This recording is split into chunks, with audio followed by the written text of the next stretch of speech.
La pression due à la saison froide est très très forte sur ce virus.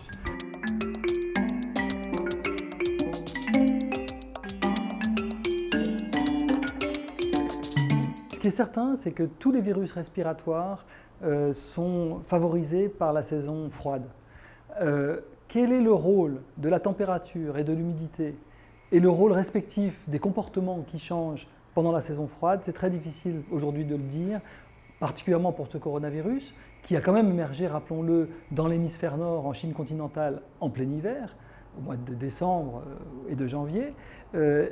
Quelle va être sa propension à provoquer une vague hivernale plus ou moins importante à nouveau dans l'hémisphère nord? Tout cela reste des questions qui sont pendantes, pour lesquelles on n'a pas de réponse.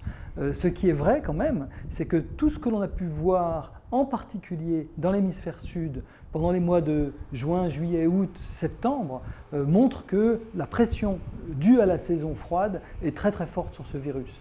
Alors, les autres virus respiratoires, comme le virus de la grippe, est très connu pour donner des épidémies essentiellement en hiver dans les zones tempérées. Alors c'est tout à fait exact que la saison hivernale, où on vit en atmosphère déjà plus close, où le mélange des générations se fait, en tout cas entre les moins de 40 ans et les 40 à 65 ans, se fait dans les transports en public, au niveau du lieu du travail, dans les restaurants, dans les bars. Donc il est clair qu'aujourd'hui, il y a davantage de risques pour les classes plus âgées, qui elles sont à haut risque de complications, de sévérité et voire même de mortalité. Donc c'est clair aujourd'hui que l'on voit remonter le nombre d'hospitalisations un peu partout en Europe, en particulier dans le sud de l'Europe, c'est très clair. En France, au jour d'aujourd'hui, c'est très clair, mais aussi on le voit déjà dans les cantons, en particulier romans de Suisse.